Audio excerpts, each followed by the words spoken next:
With Narsaiah తాత. ఈరోజు తాత కొంచెం బిజీగా ఉండడం వల్ల నేను వచ్చాను. అయితే ఈరోజు పేపర్లోని ప్రధాన అంశాలని చూసుకుందాం. మొదటగా చూసుకున్నట్టయితే మహాలో గనక పేపర్లో గనక ప్రధాన అంశం గనక చూసుకున్నట్టయితే కాంగ్రెస్ లో పదవుల బొనాంచ. టీపీసీసీ కార్యవర్గానికి ఆమోదం. 27 మంది ఉపాధ్యక్షులు, 69 మంది ప్రధాన కార్యదర్శులు, 68% పదవులు బీసీ, ఎస్సీ, ఎస్టీ, మైనార్టీలకే. ఇక కాంగ్రెస్ పార్టీ పదవుల్లోనూ సామాజిక న్యాయం. కేసీ వేణుగోపాల్తో ముఖ్యమంత్రి రేవంత్ రెడ్డి భేటీ. మంత్రుల శాఖలు, టీపీసీసీ కార్యవర్గంపై చర్చలు. ప్రధానంగా చూసుకున్నట్టయితే కాంగ్రెస్ లో పదవుల బొనాంజ ఎట్టకేలకు దాదాపుగా టీపీసీసీ కార్యవర్గానికి ఆమోదం లభించింది. 27 మంది ఉపాధ్యక్షులు, 69 మంది కూడా ప్రధాన కార్యదర్శులుగా నియమితులయ్యారు. అయితే మనం ఇక్కడ చూసుకున్నట్టయితే దాదాపు 60% కన్నా ఎక్కువ మంది కూడా బీసీ, ఎస్సీ, ఎస్టీ, మైనార్టీలకే కేటాయించడం జరిగింది. మనం చూసుకున్నట్టయితే ఒక రకంగా సీఎం రేవంత్ రెడ్డి ఏదైతే మొదటి నుంచి కూడా ఎస్సీ, ఎస్టీ, బీసీ వాళ్ళకి ప్రాధాన్యత ఇవ్వడం జరుగుతుంది, మైనార్టీలకి. అలాగే చూసుకున్నట్టయితే ఇక్కడ కూడా దాదాపుగా ఏదైతే పదవుల బొనాంచలో భాగంగా చూసుకున్నట్టయితే గనక దాదాపుగా 68% బీసీ, ఎస్సీ, ఎస్టీ, మైనార్టీ వాళ్ళకి కేటాయించడం జరిగింది. మనం చూసుకున్నట్టయితే కనుక ఇప్పుడు కూడా అయితే దాదాపుగా అన్ని పదవులను ప్రకటించారు. ఇంకా టీపీసీసీ వర్కింగ్ ప్రెసిడెంట్ పదవిలో ఎవరిని నియమించబోతున్నారు, ఎవరు ఉండబోతున్నారు అనేది కూడా, ఎవరెవరు ఆ పోస్ట్లో ఉండబోతున్నారు అనేది కూడా ఉత్కంఠ రేకుంది. అయితే ఎప్పుడు ప్రకటిస్తారు? గతంలో మనం చూసుకున్నట్టయితే జగ్గారెడ్డి లాంటి వాళ్ళు కూడా టీపీసీసీ వర్కింగ్ ప్రెసిడెంట్ గా పనిచేశారు. మరి ఈసారి ఎవరికి టీపీసీసీ వర్కింగ్ ప్రెసిడెంట్ ని ఇవ్వబోతున్నారు, ఆ పదవిలో ఎవరెవరు ఉండబోతున్నారు అనేది ఒక రకంగా ఉత్కంఠ నెలకొంది. అలాగే మనం చూసుకోవచ్చు ఇక్కడ శాఖలపై ఉత్కంఠ. నేడు ఖర్గేతో సీఎం భేటీ. కీలక మంత్రుల శాఖల్లో కదలికలు. దాదాపుగా మనం చూసుకున్నట్టయితే ఏ శాఖలు ఎవరెవరికి కేటాయించనున్నారు, మంత్రివర్గంలో ఎవరెవరు ఉండనున్నారు మనం చూసుకోవచ్చు.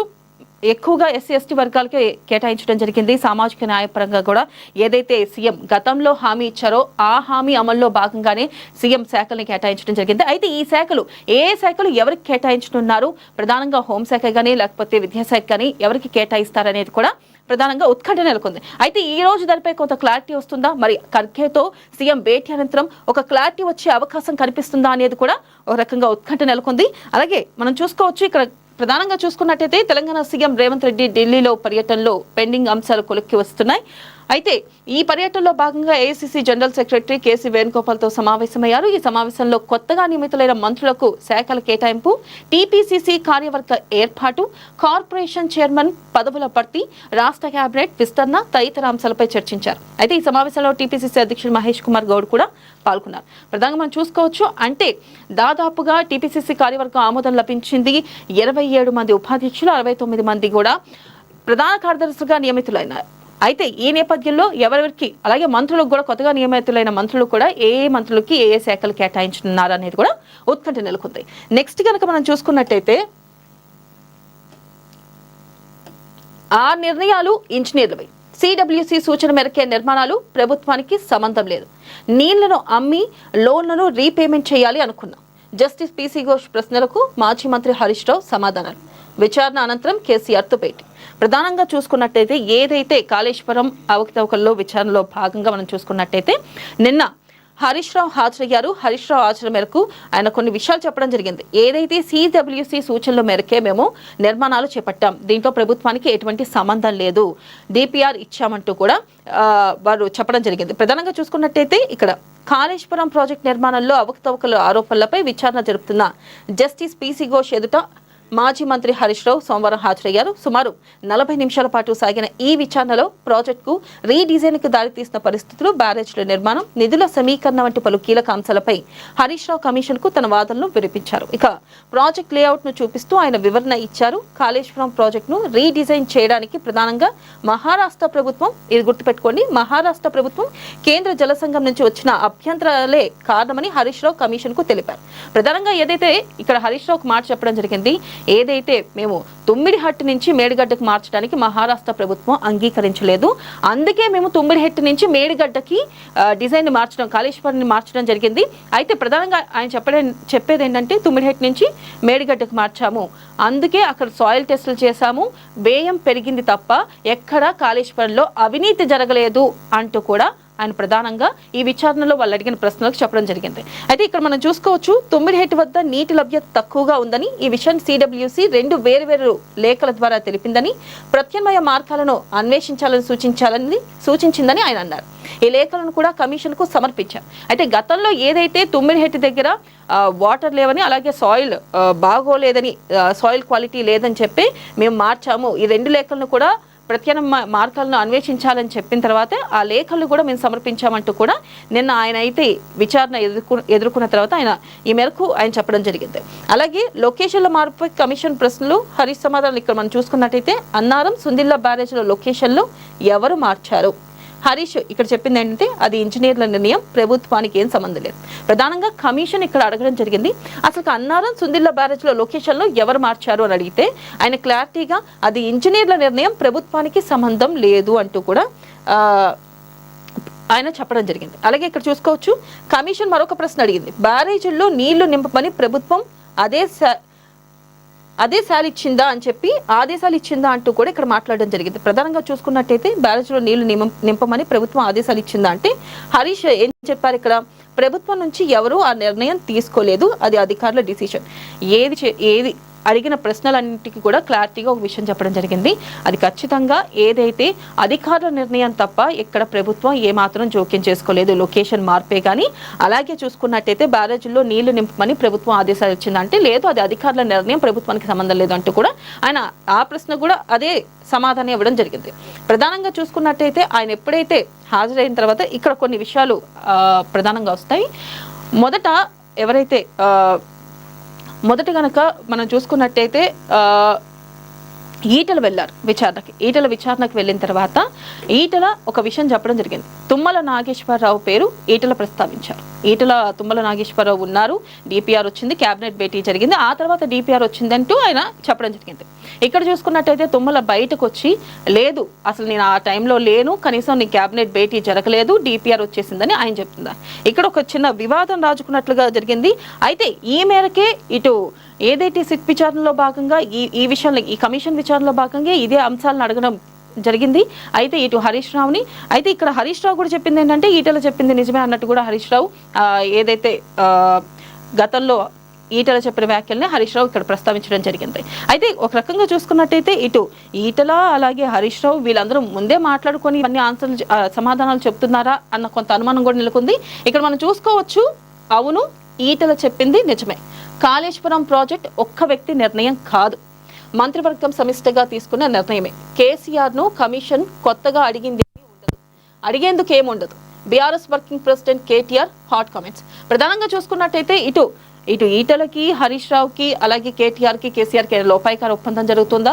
ఎందుకంటే మనం చూసుకోవచ్చు, ఈటల చెప్పింది నిజమే అని చెప్పి ఇటేమో కేటీఆర్ చెప్పడం జరిగింది. అటు తుమ్మల నాగేశ్వరరావు అసలుకి ఏ క్యాబినెట్ భేటీ జరగలేదు, డైరెక్ట్గా డిపిఆర్ ఇచ్చేశారు, అసలుకి ఎటువంటి చర్చలే లేవు అని చెప్పి తుమ్మల, అంటే గతంలోనూ ఆయన మంత్రిగా ఉన్నారు బీఆర్ఎస్కి, ఇప్పుడు కూడా ఆయన మంత్రివర్గంలో మంత్రిగా ఉన్నారు. అయితే ఈ నేపథ్యంలో ఆయన చేసిన కామెంట్స్ కూడా కొంచెం చర్చలు రేగుతున్నాయి. ఈ నేపథ్యంలో ఈయన చెప్పిన ప్రధానంగా కేటీఆర్ చెప్పిన వ్యాఖ్యలు చూసుకుంటే కాళేశ్వరం ప్రాజెక్టు ఒక వ్యక్తి నిర్ణయం కాదు, మంత్రివర్గం సమిష్టిగా తీసుకున్న నిర్ణయమే, కేసీఆర్ను కమిషన్ కొత్తగా అడిగేందుకు ఏమీ ఉండదు అంటూ కూడా ఆయన చెప్పడం జరిగింది. అసలు కేసీఆర్ కమిషన్ కొత్తగా అడిగేందుకు ఏమీ ఉండదని ఎందుకు వ్యాఖ్యలు చేస్తున్నారంటే రేపు కేసీఆర్ కమిషన్ ముందు హాజరు కావాల్సి ఉంది.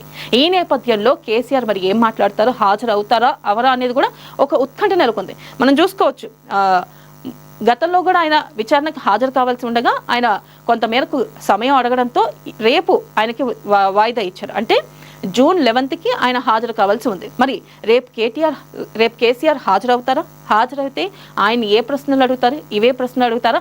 ఆయన కూడా ఇవే సమాధానాలు చెప్తారా అనే ఉత్కంఠ నెలకొంది. ఈ నేపథ్యంలో ఇటు కేటీఆర్ కూడా వ్యాఖ్యలు చేయడం జరిగింది.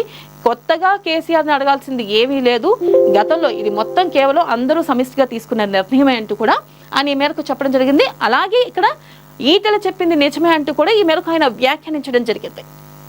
నెక్స్ట్ కనుక చూసుకున్నట్టయితే మరొక అంశం కనుక చూసుకున్నట్టయితే ప్రభాకర్ రావు ప్రకంపనలు. విచారణకు హాజరైన ఎస్ఐబి మాజీ చీఫ్ దాదాపు 8 గంటల పాటు విచారించిన సిట్ అధికారులు ఎంతమంది ఫోన్లు ట్యాప్ చేశారు? హార్డ్ డిస్క్లను ఎవరు ధ్వంసం చేశారన్న కోణంలో ఇన్వెస్టిగేషన్. సిట్ ప్రశ్నలకు సమాధానాలను దాటవేసిన ప్రభాకర్ ఈ నెల 11న మళ్లీ విచారణకు రావాలని ఆదేశారు. ప్రధానంగా చూసుకున్నట్టయితే ప్రభాకర్ రావు ప్రకంపనలు అంటే ప్రభాకర్ దాదాపు 14 నెలల నుంచి సిట్ విచారణ తప్పించుకుంటూ తిరగడం జరిగింది ఫోన్ ట్యాపింగ్ విషయంలో.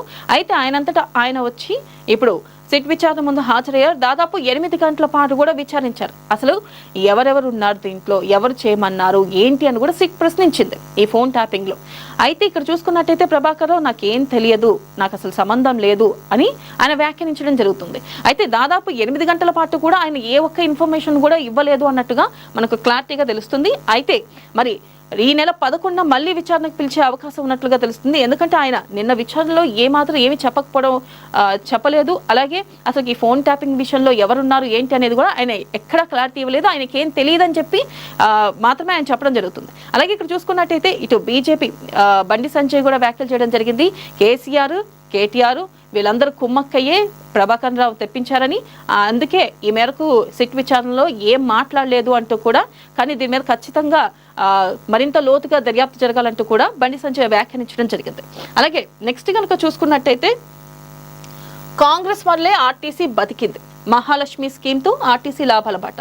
మహిళలకు 182 కోట్ల జీరో టికెట్లు జారీ చేశాం. మహాలక్ష్మి పథకం కింద ఆర్టీసీకి 6,088 కోట్లు చెల్లించాం. డిప్యూటీ సీఎం బట్టి విక్రమార్క సూర్యాపేట ఆర్టీసీ డిపోలో ఎలక్ట్రిక్ బస్సులను ప్రారంభించిన ఉప ముఖ్యమంత్రి.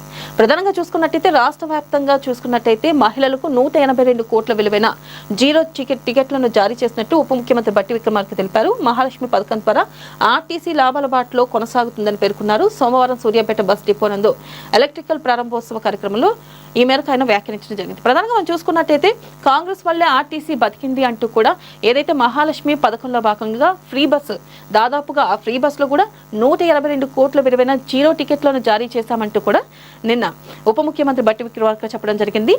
ప్రధానంగా మహాలక్ష్మి పథకం వల్ల ఆర్టీసీ లాభాల బాటలో నడుస్తుంది అంటూ కూడా ఈ మేరకు ఆయన వ్యాఖ్యానించారు. అలాగే నెక్స్ట్ కనుక చూసుకున్నట్టయితే ప్రభాకర్ రావు ఓ నీచుడు, ప్లాన్ ప్రకారమే విచారణకు, చెప్పాను కదా ఇందాక, ఏదైతే ప్లాన్ ప్రకారమే విచారణకు వచ్చిండు, కేసీఆర్ ఫ్యామిలీ కౌన్సిలింగ్ లో లొంగిపోయిండు, ఎవరి ఆదేశం మేరకు ట్యాప్ చేశారో బయట పెట్టాలి, ప్రభాకర్ రావు ఇచ్చిన స్టేట్మెంట్ బహిరంగపరచాలి. కేంద్ర మంత్రి బండి సంజయ్ కుమార్ సంచలన వ్యాఖ్యలు. ప్రధానంగా చూసుకున్నట్టయితే ఏదైతే ఫోన్ ట్యాపింగ్ విషయంలో ప్రభాకర్ రావు గురించి ప్రస్తావిస్తూ ప్లాన్ ప్రకారమే విచారణకు వచ్చారని, కేసీఆర్ ఫ్యామిలీకి లొంగిపోయాడంటూ కూడా ఆయన వ్యాఖ్యలు చేయడం జరిగింది. అయితే ఎవరు ఆదేశాల మేరకు ఫోన్ ట్యాపింగ్ చేశారు, అలాగే ఇక్కడ మరొక విషయం ఏంటంటే ప్రభాకర్ రావు ఇచ్చిన స్టేట్మెంట్ ను కూడా బహిరంగపరచాలి అంటూ కూడా ఈ మేరకు ఆయన వ్యాఖ్యానించడం జరిగింది. మరి చూడాలి అసలుకి దీనిపై మనం ప్రధానంగా చూసుకున్నట్టయితే దీనిపై సిట్ ఎలా స్పందిస్తుంది, మరి బహిరంగ పరుస్తుందా లేదా, మరి అసలుకి ఆయన నెక్స్ట్ విచారణలో అయినా నిజాలు చెప్పే అవకాశం ఉందా ప్రభాకర్ రావు. అయితే నిన్న మాత్రం ఆయన నోరు విప్పకపోవడం జరిగింది. మరి 11వ తారీఖు మరొకసారి ఆయనకి విచారణ ఉండే అవకాశం ఉన్నట్లుగా కనిపిస్తుంది. మరి ఈ నేపథ్యంలో మరి ఈసారి విచారణకు హాజరైతే నిజాలు చెప్తారా, అసలు ఫోన్ ట్యాపింగ్ లో ఎవరు చేయమన్నారు, ఎవరెవరు ఉన్నారు అనే విషయాల్ని చెప్తారా లేదా అనేది మాత్రం చూడాలి. అలాగే నెక్స్ట్ కనుక చూసుకున్నట్టయితే తులం బంగారం ఏది, హామీల అమలులో కాంగ్రెస్ విఫలమైంది, మహిళలకు 2,500 రూపాయలు ఇచ్చేంత వరకు పోరాటం చేస్తా బీఆర్ఎస్ ఎమ్మెల్సీ కవిత ఫైర్. ప్రధానంగా చూసుకున్నట్టయితే తులం బంగారం ఏది అంటూ కూడా ఇటు కాంగ్రెస్ ప్రభుత్వాన్ని కవిత ప్రశ్నించడం జరిగింది. బీఆర్ఎస్ ఎమ్మెల్సీ ప్రధానంగా చూసుకున్నట్టయితే మహిళలకు ఏదైతే ఇస్తా అన్నారో 2,500 రూపాయల నెలల వృత్తి, అది వచ్చేంత వరకు కూడా పోరాటం చేస్తా అంటూ కూడా ఈ మేరకు ఆమె వ్యాఖ్యానించడం జరిగింది. మరొక అంశం కనుక చూసుకున్నట్టయితే కుర్చీ కోసమే రేవంత్ ఢిల్లీ టూర్, రాహుల్ దగ్గర పదవి తాకట్టు పెట్టారు, ఆయన్ను కలిసేందుకు 54 సార్లు వెళ్తారా, తెలంగాణ నుంచి ఢిల్లీకి మూటలు వెళ్తున్నాయి, బీజేపీ ఎంపీ లక్ష్మణ్ సంచలన వ్యాఖ్యలు. ప్రధానంగా చూసుకున్నట్టయితే బీజేపీ ఎంపీ లక్ష్మణ్ సంచలన వ్యాఖ్యలు చేశారు. కుర్చీ కోసమే ఇటు ప్రధానంగా ఢిల్లీ టూర్లు వెళ్తున్నాడు సీఎం రేవంత్ రెడ్డి అంటూ కూడా ఆయన వ్యాఖ్యానించడం జరిగింది. అలాగే ఆయన ప్రధానంగా అంటున్నమాట అసలు 54 సార్లు కలిసేందుకు వెళ్తారా అంటూ ఆయన ప్రశ్నించడం జరిగింది. అలాగే ఇక్కడ మరొక అంశం ఏంటంటే తెలంగాణ నుంచి ఢిల్లీకి మూటలు వెళ్తున్నాయంటూ కూడా ఈ మేరకు ఆయన హాట్ కామెంట్స్ చేయడం జరిగింది. నెక్స్ట్ కనుక చూసుకున్నట్టయితే రేవంత్ దెబ్బ అదుర్స్, కేసీఆర్ కు ఇక నిద్ర లేని రాత్రులే, తెలంగాణలో ప్రజాప్రభుత్వం కొలువుదీరింది, బానిసత్వపు సంఖ్యలు బద్దలయ్యాయి, ఇక తెలంగాణ స్వేచ్ఛగా ఊపిరి పీల్చుకుంటుంది, సామాజిక న్యాయం సమాన అభివృద్ధితో తెలంగాణ ఉజ్వలంగా వెలుగుతుంది, పేదల ముఖాల్లో వెలుగులు వెల్లువెరుస్తున్నాయి, హక్కుల రెక్కలు విచ్చుకుంటున్నాయి, ఇక నా తెలంగాణ ఆంక్షలు నెరవేరుతున్నాయి, ఇది మీ అన్న ఇస్తున్న మాట అని రేవంత్ రెడ్డి 2023 డిసెంబర్ 7న ముఖ్యమంత్రిగా ప్రమాణం చేసిన వేళ అన్నారు. అయితే దానికి అనుగుణంగానే సామాజిక న్యాయం అందరికీ సమాన ఫలాలు అనేది దిశగా రేవంత్ అడుగులు పడుతున్నాయి. ఈ వైఖరి సొంత పార్టీలోనూ అసంతృప్తికి అలజడికి కారణమవుతుందని ముఖ్యమంత్రి తెలియజేశారు. ప్రధానంగా మనం చూసుకున్నట్టయితే రేవంత్ దెబ్బకి కేసీఆర్ అదృష్టం అని చెప్పి అయితే గతంలో ఆయన ఇచ్చిన హామీలను ఒక్కొక్కటిగా అమలు చేస్తున్నారు సీఎం రేవంత్ రెడ్డి. ఈ నేపథ్యంలోనే ఈ వ్యాఖ్యలు చేయడం జరిగింది. అలాగే నెక్స్ట్ మరొక పేపర్ చూసుకుందాం. మరొక పేపర్ కనుక చూసుకున్నట్టయితే ఆంధ్రజ్యోతిలో కూడా చూసుకున్నట్టయితే ప్రధాన అంశం తుమ్మిడిహెట్టికి మహారాష్ట్ర ఒప్పుకోలే, అందుకే కాళేశ్వరం చేపట్టాం. ఇక్కడ క్లారిటీగా చెప్పడం జరిగింది. తుమ్మిడిహెట్టికి మహారాష్ట్ర ఒప్పుకోలేదు, అందుకే కాళేశ్వరం చేపట్టామని. ఇక్కడ మనం సబ్ క్లాసెస్ చూసుకున్నట్టయితే నాడు కేంద్రం, ఏపీ, మహారాష్ట్రలో కాంగ్రెస్ ప్రభుత్వాలే ఉన్న అనుమతి ఇవ్వలే. ప్రాణహిత చేవెల్లో ఒక లింక్ మాత్రమే మార్చాం, 6 లింకులు యథాతథంగానే ఉన్నాయి. బ్యారేజ్ల నీటి నిల్వ నిర్ణయం అధికారులదే. ఇక మంత్రివర్గ ఉపసంఘం సిఫార్సులతోనే ప్రాజెక్టుల రీ ఇంజనీరింగ్. నాగార్జున సాగర్, శ్రీరామ్ సాగర్ సమయంలో నిర్మాణ స్థలాలు మార్చారు. కాళేశ్వరం కమిషన్ విచారణలో మాజీ మంత్రి హరీష్ రావు. ప్రధానంగా చూసుకున్నట్టయితే ఇక్కడ ఆయన చెప్పడం ఒకటే, తుమ్మిడిహెట్టి మహారాష్ట్రలో ఒప్పుకోలేదు కాబట్టి కాళేశ్వరం చేపట్టామంటూ కూడా ఆయన క్లారిటీగా చెప్పడం జరిగింది. అయితే ఏదైతే కమిషన్ విచారణ ఎదుర్కొన్న తర్వాత ఈ మేరకు ఆయన బయటకు వచ్చి వ్యాఖ్యలు చేయడం జరిగింది. నాడు కేంద్రం, ఏపీ, మహారాష్ట్రలో ప్రభుత్వాలు ఒప్పుకోలేదు కాబట్టి మేము ఈ మేరకు నిర్ణయం చేపట్టాం. అలాగే ఎక్కడా కూడా మేము కేవలం 2 లింకులను మాత్రమే మార్చాం, మిగతా 6 లింకులు యథాతథంగా ఉన్నాయి.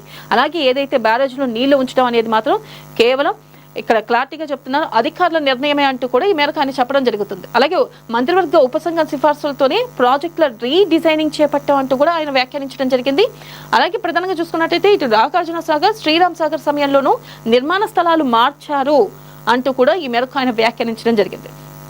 ప్రధానంగా మనం చూసుకున్నట్టయితే ఏదైతే కాళేశ్వరం విషయంలో అవకతవకలపై అలాగే ఇక్కడ చూసుకోవచ్చు దీనికి ముందు కూడా ఏదైతే ఈ విచారణకు వెళ్లే ముందు కూడా కరెక్ట్గా 2-3 రోజుల ముందు కూడా Harish Rao power point presentation ఇచ్చి ప్రభుత్వం మా మీద నిందలు మోపుతుంది, ప్రభుత్వం ఇలా చేస్తుంది అలా చేస్తుంది అంటూ కూడా ఆయన వ్యాఖ్యలు చేయడం జరిగింది. ప్రధానంగా ఆయన ఏం చెప్తున్నారంటే కేవలం ఇది కావాలని చేస్తున్నారు, కక్షపూరితంగా చేస్తున్నారు, రాజకీయ కక్ష అంటూ కూడా ఆయన చెప్పడం జరుగుతుంది. అలాగే ఇక్కడ మరొక అంశం ఇక్కడ ఏం ప్రస్తావించారంటే కేవలం 2 పిల్లర్లు మాత్రమే కుంగే, మిగతా బ్రిడ్జ్ అంతా బాగానే ఉంది అంటూ కూడా ఈ మేరకు ఆయన బ్యారేజ్ అంతా బాగానే ఉంది అంటూ కూడా ఈ మేరకు ఆయన చెప్పడం జరుగుతుంది. ఇక్కడ మనం చూసుకోవచ్చు మరి గతంలో కాంగ్రెస్ ప్రభుత్వం అనేక బ్యారేజ్లు నిర్మించింది, అనేక బ్రిడ్జ్లు నిర్మించింది, ఇప్పుడు ఎక్కడ ఏది కోల్లేదు. కానీ ఇప్పుడు ఇది కోల్డానికి గల కారణాలు ఏంటి? అవినీతి జరగలేదా? నిజంగా అవినీతి జరగకపోయినా కూలిపోయిందా? మనం చూసుకోవచ్చు కేవలం 4 సంవత్సరాల వ్యవధి కూడా కాకముందే, 5 సంవత్సరాలు కూడా కాకముందే ఏదైతే కాళేశ్వరం ఉందో 2 పిల్లర్లు కుంగిపోయినాయి. దీని గల కారణాలు ఏంటి? లోతుగా విచారణ జరగాల్సిన అవసరం ఎంతైనా ఉంది.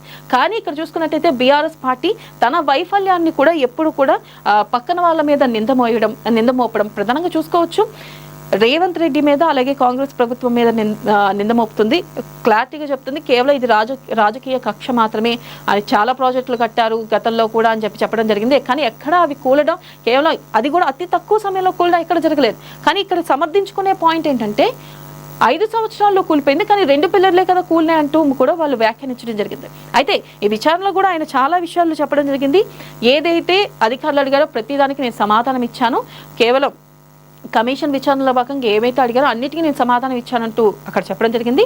అలాగే వారు సమర్థించుకోవడం కూడా జరిగింది. మనం చూసుకోవచ్చు ఇక్కడ కూడా నిన్న ఏమడిగారు, నేనేం చెప్పాలి, హరీష్తో కేసీఆర్ సమాలోచనలు, కాళేశ్వరం కమిషన్ విచారణ నుంచి నేరుగా ఎర్రవెల్లి ఫామ్ హౌస్ కు హరీష్, 4 గంటల పాటు సుదీర్ఘ మంతనాలు, రేపు కమిషన్ ముందుకు కేసీఆర్, భారీగా పార్టీ శ్రేణుల సమీకరణ. ప్రధానంగా చూసుకున్నట్టయితే ఇక్కడ రేపు కేసీఆర్ విచారణ ఉంది. అయితే ఇక్కడ చూసుకోవచ్చు డైరెక్ట్గా కమిషన్ విచారణ తర్వాత కేసీఆర్ ఫామ్ హౌస్కి వెళ్లారు హరీష్ రావు. అయితే ఇక్కడ మనం ప్రధానంగా చూసుకున్నట్టయితే నేనేం అడిగారు, రేపు నేనేం చెప్పాలి అంటూ కూడా ఇటు కేసీఆర్ అలాగే హరీష్ రావు ప్రధానంగా మాట్లాడుకున్నట్లుగా తెలుస్తుంది. అయితే మరి ఇదే సమాధానాలు కేసీఆర్ చెప్పబోతున్నారా? ఇదే క్వశ్చన్స్ ఏదైతే అవకతవకలపై అలాగే ఎవరిది తప్పు అనే దానిపై కమిషన్ ప్రశ్నిస్తే ఇదే ప్రశ్నలు చెప్పనున్నారా? దాదాపుగా సుదీర్ఘంగా 4 గంటల పాటు ఇటు హరీష్ రావుకు అలాగే కేసీఆర్కు మధ్య చర్చలు జరిగినాయి. ఈ నేపథ్యంలో మరి రేపు ఇవే సమాధానాలు చెప్పబోతున్నారా? రేపు అసలు విచారణకు హాజరవుతారా లేదా అనేది కూడా కొంతమేరకు ఉత్కంఠ నెలకొంది. అలాగే చూసుకున్నట్టయితే ఇక్కడ యథాతథంగా చెప్పడం ఒకటే మాట, ఖచ్చితంగా మేము అధికారులు చెప్పిందే చేసాం, డిపిఆర్లు ఇచ్చాం, కేబినెట్ భేటీ నిర్వహించాం అంటున్నారు. కానీ ఇక్కడ చూసుకున్నట్టే తుమ్మల నాగేశ్వరరావు ఎక్కడా కేబినెట్ భేటీ జరగలేదు అంటూ కూడా ఆయన చెప్పడం జరిగింది. డైరెక్ట్ గా డిపిఆర్ ఇచ్చారు అన్నట్టుగా ఆయన వ్యాఖ్యలు చేశారు. మరి ఈ మేరకు మరొకసారి హరీష్ రావుని విచారణకు పిలిచే అవకాశం ఉందా, లేకపోతే తుమ్మల ఇంకొక మాట కూడా నేనే కమిషన్ ముందు విచారణకు హాజరైతాను, నేనే వస్తాను, నన్ను ప్రశ్నించండి అంటూ కూడా ఆయన వ్యాఖ్యానించడం జరిగింది. మరి ఈ నేపథ్యంలో మరి తుమ్మల్ని పిలిచే అవకాశాలు కూడా ఉన్నాయా అనేది కూడా ఒక ప్రశ్న ఉత్పన్నం అవుతుంది. నెక్స్ట్ కనుక చూసుకున్నట్టయితే రాతపూర్వక ఆదేశాలు ఇచ్చిన, ఫోన్ ట్యాపింగ్ ఆదేశాలు ఇచ్చినట్లు ఉంటే చూపించాలి. ఇక్కడ చూసుకున్నట్టయితే నా కింద పనిచేసిన సిబ్బంది అరెస్టు సమయంలో ఇచ్చిన వాంగ్మూలాలు చెల్లుబాటు కావు, ఎవరి ఫోన్లను అక్రమంగా ట్యాపింగ్ చేయలేదు, ప్రణీత్ రావు చేసిన పనితో నాకేం సంబంధం, అక్కడేం జరిగిందో ఉన్నతాధికారులందరికీ తెలుసు. సెట్తో ఎస్ఐబి మాజీ చీఫ్ ప్రభాకర్ రావు వ్యాఖ్యలు, పోలీసులు అడిగిన ప్రశ్నలకు ఎదురు ప్రశ్నలు, ఎదురుదాడి ధోరణిలో సమాధానాలు, దాటవేత, రివ్యూ కమిటీని ముగ్గులోకి లాగే ప్రయత్నం, ఇక 8 గంటల పాటు విచారణ, 11 మళ్లీ రావాలన్న సిట్. ప్రధానంగా మనం చూసుకోవచ్చు, ఏదైతే ఫోన్ ట్యాపింగ్ అంశంలో ఆయన కొన్ని ప్రశ్నలు ఏదైతే సిట్ ఆయన ప్రశ్నించడం జరిగింది, ఆయన కూడా కొన్ని ఎదురు ప్రశ్నలు వేశారు. ఇక్కడ చూసుకోవచ్చు, క్లారిటీగా చూసుకున్నట్టయితే ఫోన్ ట్యాపింగ్ కు ఆదేశాలు ఇచ్చింటే చూపించాలి, అసలు ఫోన్ ట్యాపింగ్ కి ఆదేశాలు ఇచ్చుంటే ఫస్ట్ నాకు అది చూపించండి అంటూ ఆయన ప్రశ్నించడం, తిరిగి సిట్ ని ప్రశ్నించడం జరిగింది. ఇటు సిట్ ఎన్ని ప్రశ్నలు అడిగినా ఈ మేరకు కూడా ఇటు బండి సంజయ్ కూడా వ్యాఖ్యలు చేయడం జరిగింది. కేవలం కేసీఆర్ ఫ్యామిలీకి లొంగిపోయాడని, అలాగే అసలు ఎందుకు చేయమన్నారని, అలాగే ఆయన ఇచ్చిన వాంగ్మూలాలను కూడా బయట పెట్టాలంటూ కూడా ఇటు సిట్ అధికారులని ఆయన కోరడం జరిగింది. అయితే ఇక్కడ చూసుకున్నట్టయితే ఈయన ఆన్సర్లు కూడా ఏదైతే జవాబులు సిట్ అధికారులకు ఇచ్చారంటే క్లారిటీగా అసలు నాకేం సంబంధం, నాకు సంబంధం లేదు, అన్ని మీకు తెలిసినవే, ఒకవేళ ఫోన్ ట్యాపింగ్ జరుగుంటే ఆదేశాలు ఇచ్చుంటే లాంటి వాళ్ళు 2025 కల్లా నక్సలిజాన్ని ముగిస్తామంటూ కూడా, నక్సలిజం అంటూ ఉండదు భారతదేశంలో అంటూ ఆయన చెప్పడం జరిగింది. ఈ నేపథ్యంలో చూసుకోవచ్చు, అసలు నక్సలైట్లకి ఎవరితో పోరు, పోలీసులతోనా లేకపోతే అధికారులతోనా? ప్రధానంగా ఒక పోలీస్ని చంపడం జరిగింది, మందు పాత్ర పెట్టి ఆయన్ని ఎస్పీని అయితే బలిగొన్నారు. అయితే ఈ నేపథ్యంలో అసలుకి ప్రభుత్వంతో నక్సలైట్లకి ప్రాబ్లమా లేకపోతే పోలీసులతో ప్రాబ్లమా అనేది కొంతమేర సందిగ్ధం నెలకొంది. అయితే ఇక్కడ ఏంటంటే ఖచ్చితంగా శాంతి చర్చలు ఉంటాయి అంటూ కూడా ఇటు చెప్పడం జరిగింది ఇటు ప్రభుత్వం. మరి ఈ నేపథ్యంలో మరి శాంతి చర్చలు ఎప్పుడు జరుగుతాయి, శాంతి చర్చల్లో ఇక మీదటైనా నక్సలైట్లు కొంతమేరకు శాంతిస్తారా, మరి కనీసం ఇటువంటి ఆకృత్యాలకు పాల్పడకుండా ఉంటారా? అసలు దీనిపై రేవంత్ రెడ్డి సర్కార్ కొంతమేరకు నిర్ణయం తీసుకొని దీనిపై అడ్డుకట్ట వేయాల్సిన అవసరం ఎంతైనా ఉంది. అలాగే నెక్స్ట్ కనుక చూసుకున్నట్టయితే మరొక పేపర్ చూసుకుందాం. మరొక పేపర్ కనుక చూసుకున్నట్టయితే సాక్షి, పత్రికా స్వేచ్ఛపై పాశవిక దాడి, ఏపీ వ్యాప్తంగా సాక్షి కార్యాలయాలపై పచ్చముక్కల విధ్వంసం, ప్రజా వ్యతిరేక విధానాలను ప్రశ్నిస్తున్నందుకే సాక్షిపై కుతంత్రం, ఎమర్జెన్సీని తలదన్నే రీతిలో కూటమి సర్కార్ దౌర్జన్యకాండ, రాజ్యాంగ హక్కులు కాలరాస్తూ చెలరేగిన టీడీపీ గుడ్డలు. ఏదైతే పత్రికా స్వేచ్ఛపై పాశవిక దాడి జరిగిందంటూ ఏపీ వ్యాప్తంగా సాక్షి కార్యాలయాలపై టీడీపీ నాయకులు చేశారంటూ కూడా ఈ మేరకు ఆయన క్లారిటీగా చెప్పి పచ్చముక్కల విధ్వంసం అంటూ కూడా ఈ మేరకు ఆయన ఇక్కడ ప్రధానంగా ప్రస్తావించడం జరిగింది. ప్రజా వ్యతిరేక విధానాలను ప్రశ్నిస్తున్నందుకే సాక్షిపై కుతంత్రం చేస్తున్నారంటూ కూడా ఈ మేరకు వ్యాఖ్యానించడం జరిగింది. అలాగే చూసుకోవచ్చు, కూటమి ప్రభుత్వ వైఫల్యాల నుంచి ప్రజల దృష్టి మళ్లించే పన్నాగం చేస్తున్నారు. కూటమి ప్రభుత్వం ప్రధానంగా మేము రాసే వాటిని అడ్డుకుంటుంది, కేవలం ఎదురుదాడి జరిపిస్తుంది, ఎమర్జెన్సీని తలపించేలాగా ఎదురుదాడి చేస్తున్నారు అంటూ కూడా సాక్షిలో ప్రధానంగా ప్రచురితమైంది. అలాగే నెక్స్ట్ కనుక చూసుకున్నట్టయితే అన్ని నిర్ణయాలు మంత్రివర్గ ఆమోదంతోనే కాళేశ్వరం కమిషన్ కు స్పష్టం చేస్తూ మాజీ మంత్రి హరీష్ రావు. ఏదైతే ప్రధానంగా గత 2 పేపర్లో అంశం ఏదైతే ఉందో కాళేశ్వరం మీద హరీష్ రావు విచారణ అనంతరం దీని గురించి ఇక్కడ కూడా క్లారిటీగా చెప్పడం జరిగింది. ఇక్కడ చూసుకున్నట్టయితే కూడా తుమ్మిడిహెట్టి వద్ద నీటి లభ్యత లేదని సిడబ్ల్యూసీకి చెప్పడం వల్లే బారోజు లొకేషన్ మేడిగట్టుకు మార్పు అంటూ కూడా ఈ మేరకు ఆయన చెప్పడం జరిగింది. ప్రధానంగా వాళ్ళు చెప్పేదల్లా ఒకటే, మేము ఎటువంటి కమిషన్ ముందు కూడా ఒకటే చెప్తున్నారు, మేము ఎటువంటి అవినీతికి పాల్పడలేదు అంటూ ఆయన చెప్పడం జరిగింది. మరి రేపు కేసీఆర్ విచారణ ఉంది, మరి ఏం చేస్తారు, ఈ విచారణని ఎలా ఎదుర్కోబోతున్నారు? మరి ఇటు హరీష్ రావు విచారణ తర్వాత డైరెక్ట్ గా కేసీఆర్ ఫామ్ హౌస్కి వెళ్లారు, 4 గంటల పాటు వీళ్ళు సుదీర్ఘ చర్చలు జరిగినాయి. మరి రేపు ఏదైతే హరీష్ రావు చెప్పారో కేసీఆర్ కూడా అవే సమాధానం చెప్పబోతున్నారా, రేపు ఏం జరగబోతుంది, కేసీఆర్ హాజరవుతారా, హాజరవరా అనేది కూడా కొంతమేరకు ఉత్కంఠ నెలకొంది. అయితే మరొక అంశం కనుక చూసుకున్నట్టయితే ఈ ఫోన్ ట్యాపింగ్ విషయంలో కూడా ఎక్కడా కూడా ప్రభాకర్ రావు క్లారిటీగా చెప్తున్నారు. ఆయనే సిట్ని ఎదురు ప్రశ్నలు వేయడం జరుగుతుంది. అలాగే ఎక్కడ కూడా సిట్కి ప్రాపర్గా స్పందించడం కానీ సమాధానం చెప్పడం కానీ ఆయన చేయడం లేదు. మరి రేపు విచారణ ఉంది ఆయనకు కూడా. మరి ఎట్లా రేపు సిట్ అధికారుల ముందు క్లారిటీగా అసలుకి ఇప్పుడైనా నిజాలు చెప్తారా, లేకపోతే మరొకసారి దాటివేసే ధోరణితో వ్యవహరిస్తారా అనేది చూడాలి. నెక్స్ట్ కనుక చూసుకున్నట్టయితే ప్రధానంగా భూభారతి మాకు ఎన్నికల రెఫరెండమై ఈ చట్టం దేశానికే రోల్ మోడల్. రెవెన్యూ శాఖ మంత్రి పొంగులేటి శ్రీనివాసరెడ్డి వెల్లడి. సాగునీటి ప్రాజెక్టులను పూర్తి చేసి తీరుతాం మంత్రి ఉత్తమ్ కుమార్ రెడ్డి. ప్రధానంగా చూసుకున్నట్టయితే భూభారతి మాకు ఎన్నికల రెఫరెండమే అంటూ కూడా ఈ మేరకు ఈ చట్టం దేశానికే రోల్ మోడల్ అంటూ కూడా ఈ మేరకు ఆయన వ్యాఖ్యానించడం జరిగింది పొంగులేటి. అయితే ఇక్కడ ఒకటి ఏంటంటే సాగునీటి ప్రాజెక్టులను పూర్తి చేసి తీరుతామంటూ కూడా ఉత్తమ్ కుమార్ రెడ్డి చెప్పడం జరిగింది. ప్రధానంగా చూసుకున్నట్టయితే ఇది ఇవాల్టి పేపర్లోని ప్రధాన అంశాలు. మరొక కార్యక్రమాన్ని మళ్ళీ కలుసుకుందాం. Keep watching ANN.